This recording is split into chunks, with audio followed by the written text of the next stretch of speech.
This is my new challenge. There are 25 days left to the new year, and that's the time I've got to raise the rating of my brand new account from 0 to 2000. I can play just rapid games, I have to explain every single move, and if I lose one game, there will be every time a different punishment. Alright, we get started. They play the move 1d4. Let's play Night Out. Basically, they are putting a pawn in the center, and this is exactly what I suggest. And then you want to avoid your opponent to place also the second pawn. That's why after knight d4, knight here is one of the main move, because we are controlling the central square. Now they go with the queen's gambit. Let's play the move d5. Let's see if they are going to capture. Okay. They protect this pawn with the bishop. First of all, I have to say that I hate to play against 1d4, and then I have to say that we have to still develop our pieces. So what we do, let's bring this bishop out. I'm looking at this square. Let's see if they can sense the danger. Usually you don't want to bring this bishop out too early because this pawn might be weak. For example, the queen could go there and then attack this pawn and this pawn at the same time. But I want to develop my pieces in a very nice way. So before pushing this pawn, I want to bring the bishop out so that my bishop is not trapped. And this will work really well, I believe. I hope. The knight is developed, and now we are ready to also bring out the other knight. We are nearly fully developed, and now there are two squares on the chessboard that are really weak, potentially. And one is the square on f2, because this pawn is just protected by the king, and the other is c2, because this square is just protected by the queen. So usually there are the fried lever idea, so to go with the knight here, attack this pawn at the same time with the bishop, and usually there might be a fork. Now, my opponent played really well, bishop there, facing the other bishop, so I really cannot go with the knight there because they simply take my bishop, I take back, and then my knight is a little bit stupid there. But I will take this pawn, and I'm curious to see how they take back, because if they take here, yeah, they are taking actually the bishop. I think this guy is actually not at all a new player. Oh, joined also. They also joined 21 hours ago. That's scary, honestly. This is scary, I see, because they seems to have some experience. By the way, right now I have an extra pawn, but I still didn't castle, and that's what my opponent is doing really well, castling. I have to develop my bishop first to bring the bishop out, and now the row, the path for the king to castle is free, so we can castle. And then we will bring the rook here to the open file and activate all the pieces. Okay. A very basic rule. In chess, first of all, you have to put a pawn in the center of the board, one of these two squares. Then you have to bring out the knights and the bishops. And then you have to castle. We have done all of this. So now we have to move on and understand how to play this middle game. They are pushing a pawn. The first thing to ask ourselves is, what is our opponent last move doing? So this pawn here is attacking this pawn. And now we have to count. We can take, right? So how many times can we take this pawn? We can take this pawn with the pawn and with the knight. And they are protecting just with two pieces as well, with the knight and with the rook. The rook is looking, the knight is looking. But attention, this knight is pinned, because if this knight moves, there is a rook hanging behind. So I think this e4 is a big mistake. We take with the pawn and we are attacking this knight, and if they take back, there is a rook here that will be hanging, and the rook has a value of 3, the bishop has a value of, the rook has a value of 5, the bishop has a value of 3, so we would be winning a piece. This is how to exploit the tactic called pin. Okay, they're just moving the knight away, but now this opens up so many possibilities. We could take here, but we could also take this pawn, because this pawn is now protected just by the queen. Instead, we are attacking it with the knight and with the queen.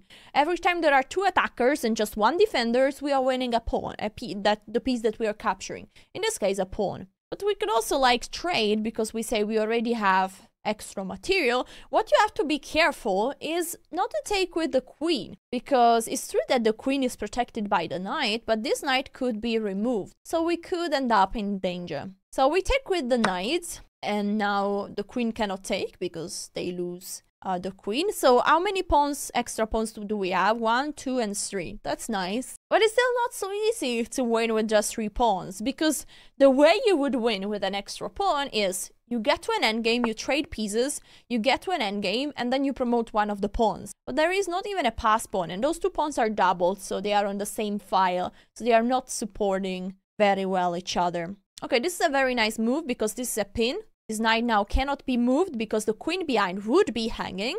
So what to do? There is a very nice way to unpin the queen, which is to bring the queen here. Because the queen from this square is protecting the knight. You don't want to allow that after bishop takes, you have to take back with the pawn. And this is a very nice square where the queen is protecting the knight. But attention! There is a pawn hanging here that they could take. So probably we have to come up with a different idea. Now this pawn can be taken anywhere anyway and could be taken even before. And I don't know why they didn't take. Can we protect that pawn? It's not so easy because also they are threatening so many things. This move is strong. If they take here and we take with the queen, this knight is hanging. So we are in danger. Probably we have to leave this pawn go. We have to let it go. And that's what we do, guys. We let this pawn go and we bring the bishop back. This is usually a move that I really don't recommend you doing, because you want to bring the pieces forward and not backward. But in some cases, to defend some weaknesses, it's important to also bring back your pieces to defend. And this is a very important case where I felt like it was important to defend this knight with the bishop so that the queen can maintain the protection of the knight. Now, this knight is taking, so I think we can take there. And they might have some trouble. Okay, every time you have more material, it's good to trade. So I'm taking here. Now they have to be careful because if they take with the rook, I'm winning this bishop, but this knight is still hanging. Okay, everything should work for them. But I'm expecting bishop here, which would be an intermediate move. Every time there is an obvious move, like a recapture, you might have a tactic called intermezzo when you are making another move that is forcing your opponent, because my queen is under attack, so I have to take back. And just then you take the piece, you make the obvious move. Now, they don't make the obvious move because they are taking... Wow, they are so genius. I feel my opponent is playing like too well. Interesting chess. Okay, they are attacking this pawn and this knight at the same time, but the biggest problem for me is that if I move this knight away, there will be a discovery attack. The queen is in the same file as the rook, so this knight can be moved, and my queen will be under attack by the knight and by the rook. So if I move the knight, for example, here, there will be knight g6, and then after I move the queen, I lose the rook. What?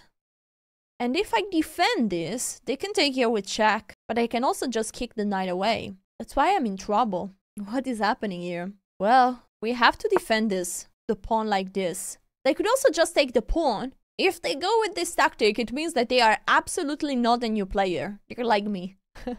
The point is that my account is a speedrun account, which is authorized by chess.com. Because everyone that plays against me will get all the points back. They will get the points refunded. But it's not legal to make a new account if you're an experienced player, because it's not fair. So be careful.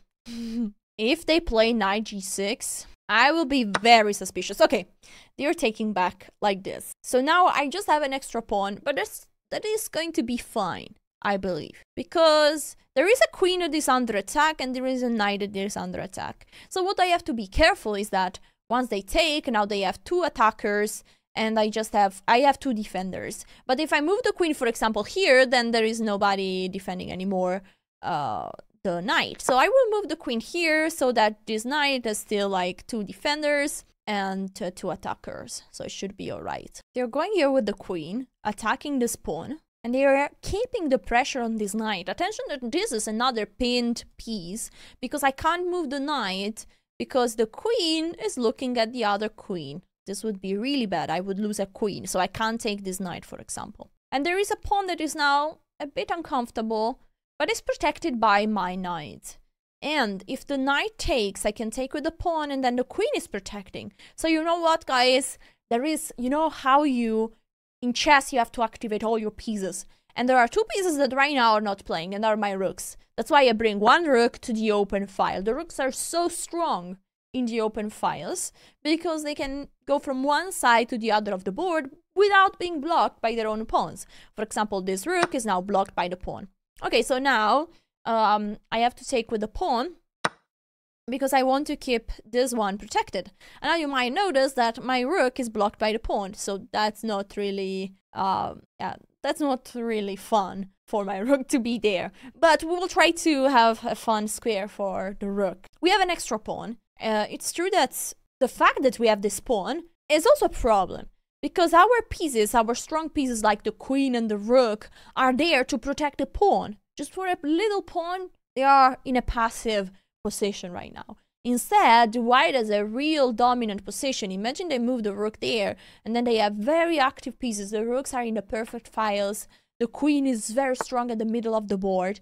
I don't like this move, because they are going here, attacking a pawn, but they are moving a second time the queen, and this gives me the opportunity to activate my pieces. Now, what to play? Because I don't want to lose the pawn, though. So there is a move that comes into my mind, and is this move. I'm attacking the queen with a pawn. You know how this is called? Winning a tempo. I'm winning a tempo on the queen because I'm attacking a piece of higher value with a piece of lower value, the pawn. And so the queen has to move again, if not they lose material. Now the queen wants to keep the attack of this pawn. I will play rook here. I'm placing the rook on one of the open files, offering a trade of rooks in a position where I have an extra. They are trading. I take back with the rook, so the rook is activated on an open file. That's good. Now they cannot face me on the open file because it would be just a free rook. And in this position, I start to see some ideas of checkmate. This is one important checkmate. Okay, the king is running there. Okay, let's do big queen here. Now, attention. I'm saying, oh, no, my pawn. I blundered. The queen is no longer protecting the pawn. This pawn is free and hanging. But if they take, we will have the back rank checkmate, an advanced version of it. The back rank checkmate is when a piece, like a rook or a queen, is giving a check here. The king is there. And the king is blocked by his own pawn, so cannot move out. And it's just a check controlling all the square and his mate. Now in this position, we don't have it, because if I go there with the queen, the rook takes, and then the king takes, and I'm just lost. But I would have an in-between check, which would be important. Okay, they saw it, guys. So we don't have it anymore. So now this pawn is really hanging. What can we do? You know what? We could play just queen here if we want to protect the pawn. But we could also try to be aggressive. For example, play queen here and we are attacking this pawn. So if they take, we take here, we are attacking the rook. And this is looking nice for us. Okay, we will do this. Aggressive. And we're attacking this pawn, but also we're attacking this pawn. And they're two critical threats, because if we take the pawn, this one, then we can go slide with the queen here, giving a check to the king and potentially win the rook. So this could be a nice cure. Okay, the king has been moving, and that's a mistake, guys, because this is another tactic, double attack. When a piece is attacking, is moving and attacking at the same time two other pieces. We take this pawn, we're giving a check, and the rook is hanging. This is the tactic that is winning the game. Okay, the king is running away. Now we take the rook. I don't see anything better. Every time you see a move, try to look for better. There is one danger in this position. If we move our rook away, we're getting the back rank checkmate, because our king cannot escape, right? Anyway, we have a check. I want to see where this king goes, because if the king goes back here, we have a mate in 1. Can you see that? We have a checkmate in 1. I think this is called a dovetail. Or something like this, checkmate, because the king will be mated because the pawns are occupying some square where the king would like to escape. Now we go with the queen here, we give it, we kiss the king, and that's mate because the king cannot run away. My opponent before was such a great fighter, but it's already time for a new game. We have a Jordan, and we are again with the black pieces.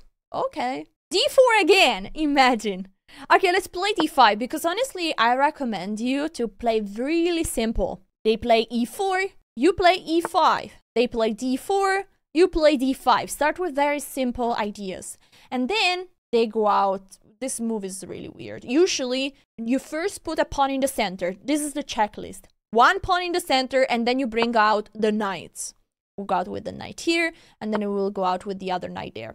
Unless there is a move of your opponent that is posing an immediate threat. Every time ask. Your opponent makes a move and you have to ask. Stop and ask. What is their idea? Now this pawn is attacking this pawn, but we could also take it. And now you have to count every time there is the possibility to make a trade or to capture a piece, you have to count the attackers and the defenders. In this case, we have 2 attackers because we have the pawn and we have the knight, and they have just 1 defenders because they have just the pawn. So we can take and win a pawn already, which is really nice. And there is one reason why you shouldn't play the move f3 too early, because this move is weakening this diagonal.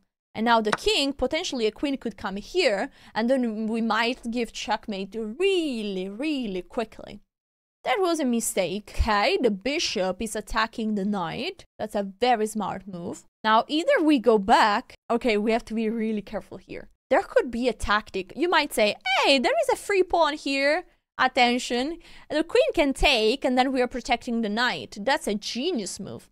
But no, because if we take, oh no, my pawn, there is an amazing tactic exploiting the fact that this queen is looking at this queen. So if the bishop would not be here anymore, then the queen would be hanging.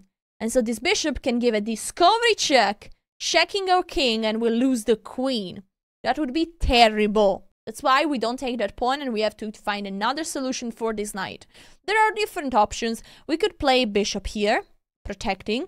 We could play queen here, protecting. Usually I really don't like to protect with the queen and to go out with the queen too early. You know why? Because the queen can be attacked by the knight, by the bishop, and every time needs to move again. So I think I will play just bishop here, you know. Yeah, I like this move. This move wouldn't be too good if there would be a pawn still here that could play the move f3.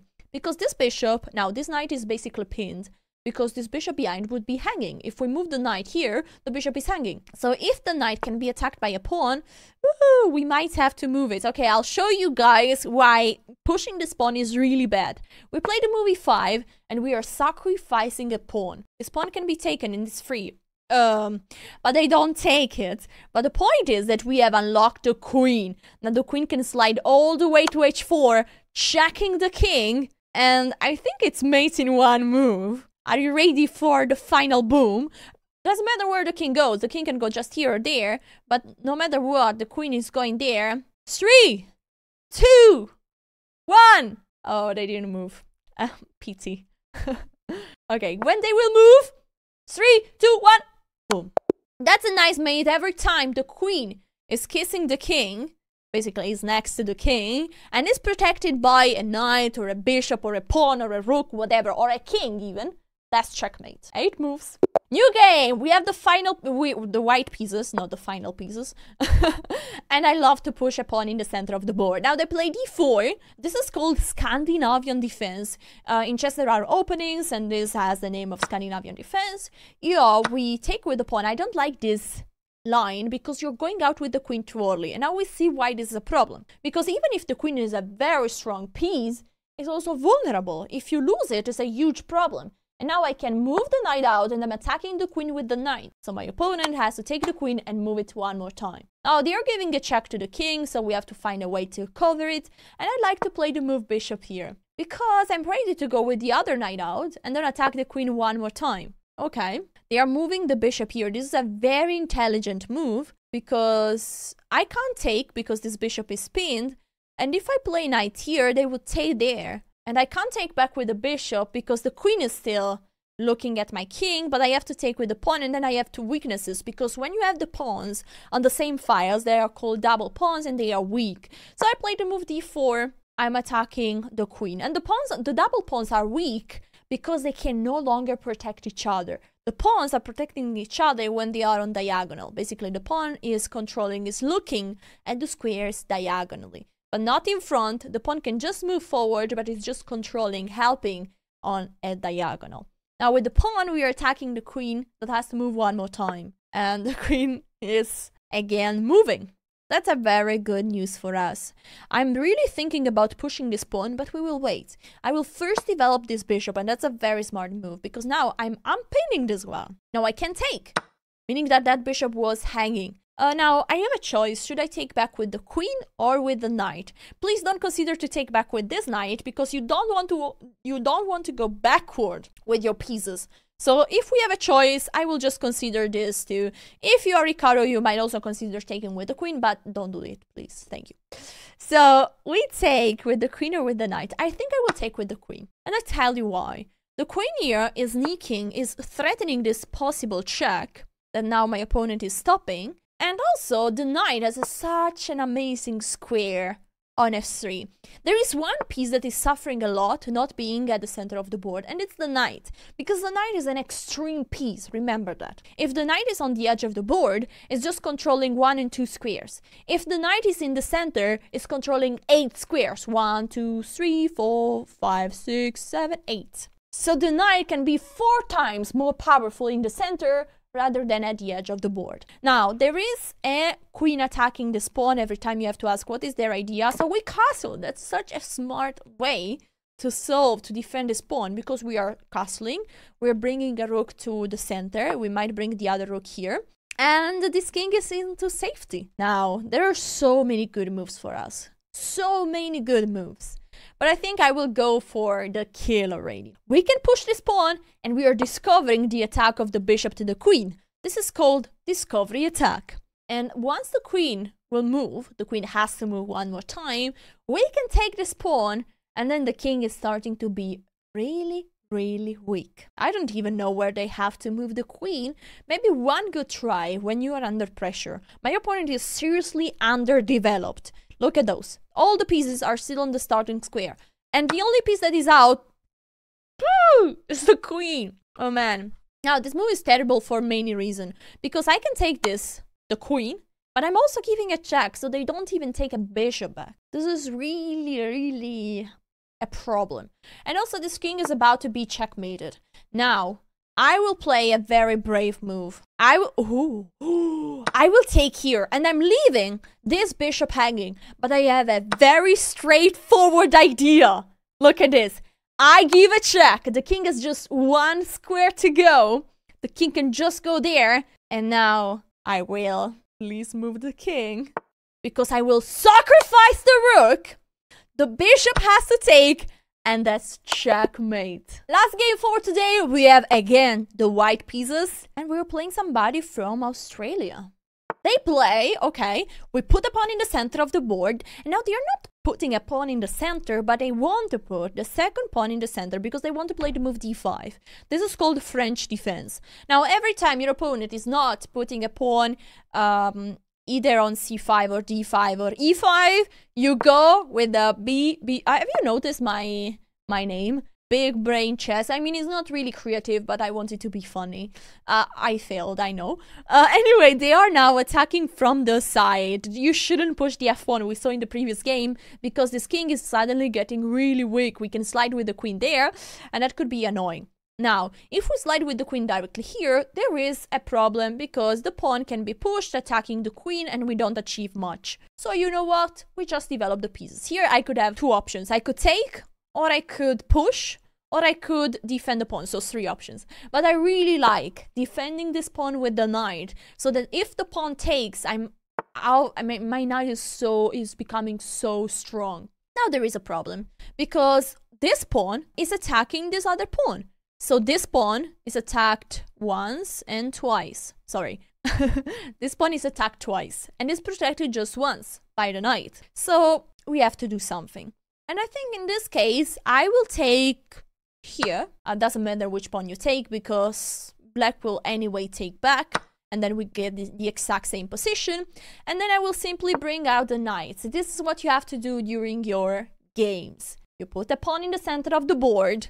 And unless your opponent does something that needs your attention, for example, if they're attacking a pawn, you have to be careful about it. You just bring out the knights. And once you have brought out the knights, unless your opponent makes a move that deserves your special attention, in this case they are pinning this knight, meaning that I cannot move the knight away because there is the king behind. If they would take, I can take with a pawn. This is not too bad. I know that I said that the double pawns are a problem, but usually they shouldn't give away your bishop. 2 reasons. They shouldn't give the bishop away in open positions, and you're still taking towards the center. You're making this pawn protected from another pawn. This is not a big problem. If the king would be castled there, that would be a huge problem, okay? Because the king becomes really weak. In this situation, that's not a problem, so we bring out the bishop. And we are looking at this pawn, ready to castle, ready to bring a rook on the open file. That's what we want to do. Really quick. Okay, they take, we take back with the pawn, and again, this structure is not a problem. Our next move is going to be castle.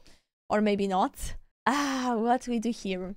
Because now if we cover with the bishop, that's really annoying. If we cover with the bishop is pinned. And every time there is a pinned piece to the king, if this piece is attacked by a pawn, we lose it. And in this case, it's exactly that scenario.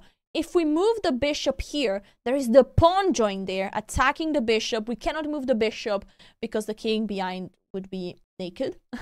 And so we lose it. That's why we have to consider another way to defend this king. And we could play bishop back here because the pawn cannot be so speedy. We could also go with the knight there, now that I see, because the knight here cannot be attacked by a pawn. And I like this move. We will play this.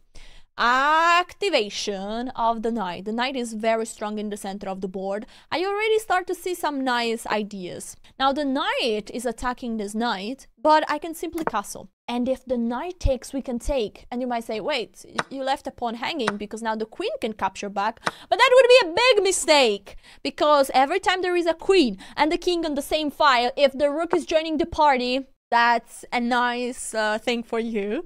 You can be really happy you're winning a queen in exchange of a rook. That's a very typical tactic. Same if there is the queen and the king on the same diagonal, you can join with a bishop. You need to make sure that the bishop and the rooks are protected. In this case, the rook is protected by the queen. So if they take, you simply take back with the queen and it's all good. And that's what is happening. Now we are giving a check and the king needs to move. How to win now the game? Well, it's actually very straightforward because this knight is pinned. And so if we can attack it one more time, that would be really nice. And we have two ways to attack it one more time. We can go with the bishop here or we can go with the bishop there. In both cases, we are attacking this knight. I love the chess geometry. We will go with the bishop there because it's more natural. With the bishop here, there could be a pawn blocking. In this case, we could simply snap the pawn. But if there would be, for example, a pawn on b6, then the pawn would be protected. And so we wouldn't attack this knight anymore. Now, they castle. That's really good. They are escaping the checkmate because this would have been a checkmate if the king would be on e8. Now, we are taking another piece and we are getting closer to this king. How to give checkmate? Actually, how to win this game? There are two ways. One, we trade the pieces and we get to an endgame. Two, we give checkmate. Three, we keep farming pawns and we take all the free pieces, free cheese macaroni that our opponent is offering. Every time there is a free piece, unless it's not a trap, you can go take it. Now, look at the tactics. I'm giving a check. The king cannot run away. This is nearly a back rank checkmate. If this rook would be a pawn, that would be maze. And now I take here and I'm attacking this king. I'm attacking this rook at the same time. And they have to go... Guys, every time there is a free cheese macaroni like this, look for better because I have checkmate. I will give one more time this check and now the rook has to come back. But what I did, by removing this pawn, I opened up this diagonal and there is a bishop that can join the party here. And now if the king moves, that's mate. Play one more game to be rated. This is what we will do tomorrow. If you like this video, remember to like and subscribe and see you tomorrow, guys, for day number 2. 24 days remaining. Thank you for watching. Ciao.